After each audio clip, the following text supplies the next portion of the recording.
Bapak, Ibu, dan saudara sekalian, firman Tuhan akan kita renungkan dari Lukas 2 ayat 4. Demikian juga Yusuf pergi dari kota Nazaret di Galilea ke Yudea, ke kota Daud yang bernama Bethlehem, karena ia berasal dari keluarga dan keturunan Daud.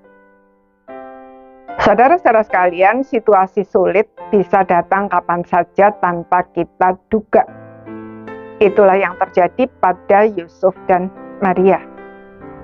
Maria sedang hamil tua ketika tiba-tiba Kaisar Agustus mengumumkan sensus penduduk dan semua orang harus mendaftarkan diri di tempat asalnya masing-masing. Karena Yusuf dan Maria adalah keturunan Daud, maka mereka harus pergi dari Nazaret tempat tinggal mereka ke Bethlehem. Padahal Nazaret ada di Galilea dan Bethlehem di Yudea. Jarak antara Nazaret ke Bethlehem memang hanya 156 km, jika ditempuh dengan mobil hanya sekitar 2 jam. Tetapi pada zaman itu alat transportasi yang ada hanya keledai. Jadi pasti sangat lama dan sangat melelahkan. Apalagi kondisi Maria yang sedang hamil tua itu tentu membuat perjalanan mereka menjadi lebih lama.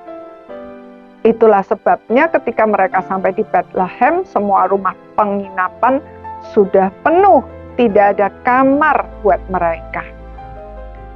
Puji Tuhan, masih ada orang yang berbaik hati memberikan tempat bagi mereka untuk beristirahat, walaupun sebenarnya bukan tempat yang layak.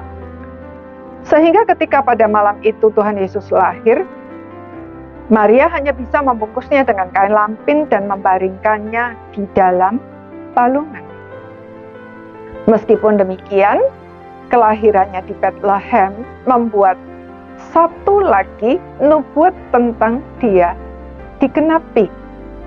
Di dalam kitab Nabi Mika pasal 5 ayat 1 tertulis, "Tetapi engkau, hai Bethlehem Efratah, hai yang terkecil di antara kaum-kaum Yehuda, daripadamu akan bangkit bagiku seorang yang akan memerintah Israel yang permulaannya sudah sejak purbakala, sejak dahulu kala."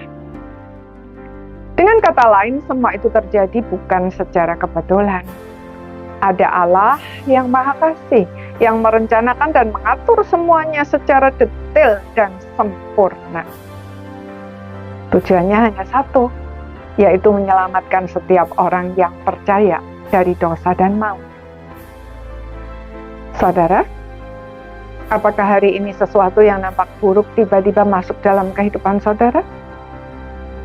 Tetaplah percaya bahwa di balik semua itu ada Allah yang Maha Kasih dan Maha Kuasa yang merencanakan dan mengatur semuanya untuk kebaikan kita. Bagian kita adalah mencari pimpinannya dan taat kepadanya, walaupun kita tidak mampu memahami mengapa semua itu terjadi. Tuhan Yesus pernah mengingatkan murid-muridnya yang sedang gelisah. Demikian, "Apa yang kuperbuat, engkau tidak tahu sekarang, tetapi engkau akan mengertinya kelak."